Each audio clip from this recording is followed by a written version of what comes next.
My name is Jay Winchester, and I will be doing Chapter 4, Who is Winning? Just to give a little background on myself, I have been employed with Cherokee Central Schools for going on 6 years, and I am the coordinator over the Community Affairs Department. So, who is winning? And I say this is a very good question. Understanding the transition between eras, creating opportunities for enormous economic value creation. This is a result of two factors. On the one hand, it's disruptive innovation opened up new sources of opportunity that did not exist before. Then on the other side, they may have shifted the playing field, such as the capabilities and assets that allow players to win in the past may no longer be the ones that define success in the future. As a result, these two factors, the subsequent era's wealth creation is potentially open to new players who are bringing in new capabilities and resources that are more relevant for the next era. Meanwhile, for those who do not embrace the realities of the new era, times of transition can become periods of mass economic value destruction. The transition that we are living through is already the greatest economic value creation opportunity that the world has ever seen. First, the population in the world is larger than it has ever been. When we went through prior transitions between eras, the Earth supported a much smaller human population than we do now. Right now, we're looking at entering as a global population entering around 8 billion. This means we have a much larger number of people passing through the transition than ever before. Second, we have the economic activity of the world is also higher than it has ever witnessed through the measure of the GDP per capita. The absolute economic output of the world has never been larger. This means the economic profit pools being impacted at a far larger than in the past. Last, we have that the world is more globally connected than it has ever been in the past. Addressable markets are larger, and new technologies have the opportunity to capture more profits by serving more people from the moment that they are launched. So, taking that the population is larger than ever, the combined economic activity is greater than ever, and the globalization is at an unprecedented level, are the reasons why we expect the current time of transition should represent a larger value creation opportunity than any time before. The world is entering its greatest economic value creation phase of all.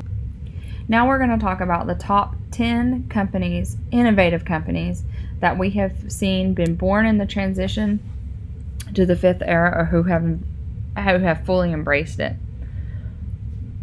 The top 5 are Apple, Alphabet/Google, 3M, which is the oldest company in the top 5, Tesla Motors, which is the newest company, and Amazon.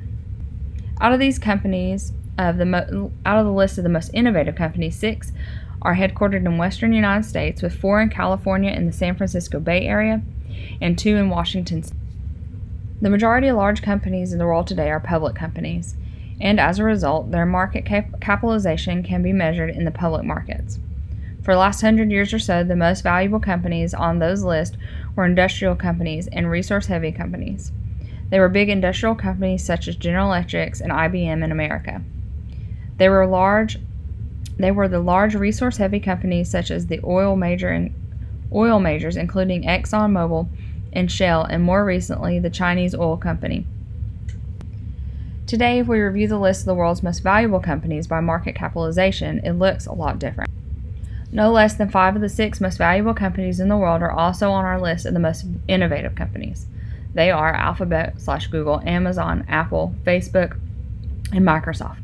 Only Tesla, the newest company of the most innovative rankings, fails to also make it in the list of most valuable companies.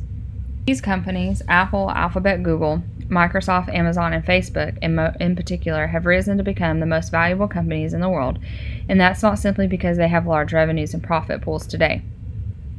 Another reason why these companies are so valuable is because the world's investors view them as companies best positioned in the capitalization of the coming fifth era, which is evidence of their high PE ratios and the expectations of a great deal of the future growth that these companies will capture.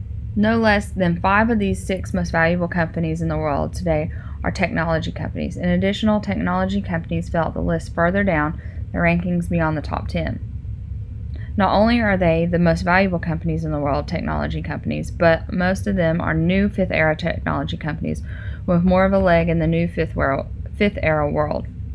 In the connection interactive world as described, and a relatively smaller foot in the industry era computing phases, although Apple and Microsoft began the computer phase of the industrial era.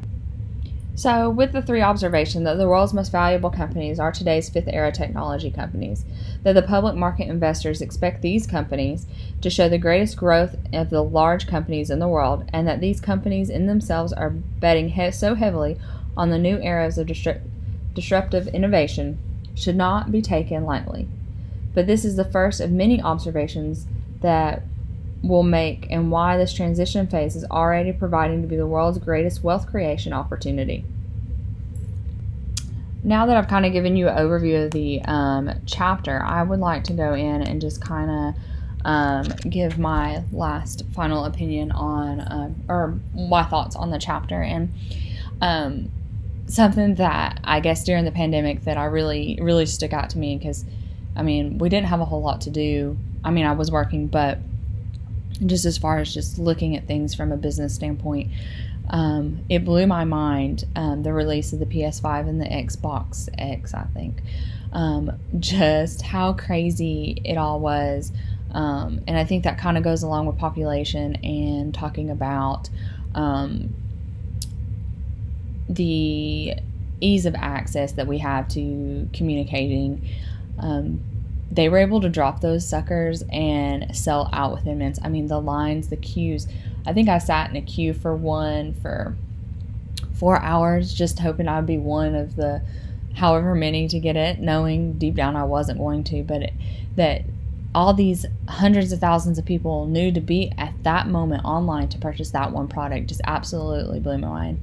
And that's just something I like to look at when I look at assessing or kind of just reflecting on how things are going right now in this time. But that is my summary of chapter 4, and I thank you all for listening.